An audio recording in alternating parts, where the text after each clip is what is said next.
ദേവികയുടെ ഈ പുതിയ നീക്കത്തെക്കുറിച്ച് താൻ എന്തു പറയുന്നു? കാര്യങ്ങളൊക്കെ നല്ലതാ. ഇതൊരു കൃത്യമായ തന്ത്രമാ. പക്ഷേ നാട്ടിലെ MLA അവരുടെ അധികാരം വെച്ച് ഭീഷണിപ്പെടുത്തിയെന്നും മകനെ തട്ടിക്കൊണ്ടുപോയി എന്നൊക്കെ പറഞ്ഞ് പരാതി കൊടുത്താൽ മോള് പെട്ടുപോവില്ലേ? അവരങ്ങനെ പരാതി കൊടുക്കാതിരിക്കാനാ അച്ഛാ ഞാൻ എസ്തപ്പൻ ചേട്ടനെ കൂടെ കൂട്ടിയത്. ഒരു പരാതി കൊടുക്കുന്നതിന് മുൻപ് എസ്തപ്പൻ ചേട്ടന്റെ മുഖം അവരൊന്ന് ആലോചിക്കില്ലേ? ആരോടെങ്കിലും ഒരു പരാതി പറഞ്ഞ അടുത്ത നിമിഷം അവരുടെ മകൻ ഋഷി കൊല്ലപ്പെടുമെന്നുള്ളൊരു പേടി അവർക്കുണ്ടാവും. ആ, കൃത്യമായ നീക്കം തന്നെയാ ദേവിയുടെ. നന്ദനെ കുറിച്ച് അരുന്ധതിക്ക് എന്തെങ്കിലും അറിവുണ്ടെങ്കിൽ അവര് ദേവികയെ വിളിക്കും. നന്ദനെ ദേവിയുടെ മുമ്പിൽ ഹാജരാക്കുകയും ചെയ്യും. പക്ഷേ നന്ദനെ കാണാതായതിൻ്റെ പിറകിൽ അരുന്ധതിയാണെന്ന് തോന്നുന്നില്ല എന്ന് ഞാൻ മുന്നേ പറഞ്ഞിരുന്നു.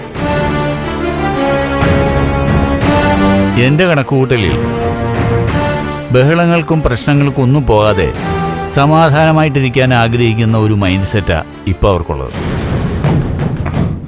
അപ്പൊ പിന്നെ നന്ദൻ ആരുടെ കസ്റ്റഡിയിലായിരിക്കുന്ന ഹരിയേട്ടൻ പറയുന്നത്? എനിക്ക് ഉറപ്പൊന്നുമില്ല, എന്നാലും ഒരു ഊഹം പോലെ പറയുന്നു എന്നേ ഉള്ളൂ. അവസരം നോക്കിയിരുന്ന മറ്റാരോ ഇതിൽ ഉൾപ്പെട്ടിട്ടുണ്ടെങ്കിലോ?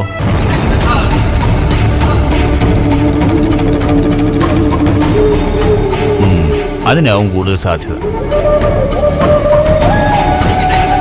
നന്ദനോട് ഏതെങ്കിലും തരത്തിൽ പകയോ വൈരാഗ്യവുമുള്ള ഏതോ ഒരാൾ.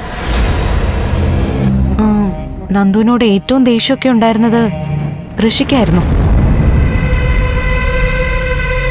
അരുന്ധതി മാഡത്തിനും ഒരു പരിധിവരെ അതുണ്ട്. നന്ദുവിന് ശത്രുക്കളായിട്ട് മറ്റാരും ഉണ്ടെന്ന് എനിക്ക് തോന്നുന്നില്ല അങ്കിൾ. തോന്നുന്നില്ലായിരിക്കാം, പക്ഷേ യഥാർത്ഥത്തിൽ ഉണ്ടായിക്കൂടുന്നില്ലല്ലോ.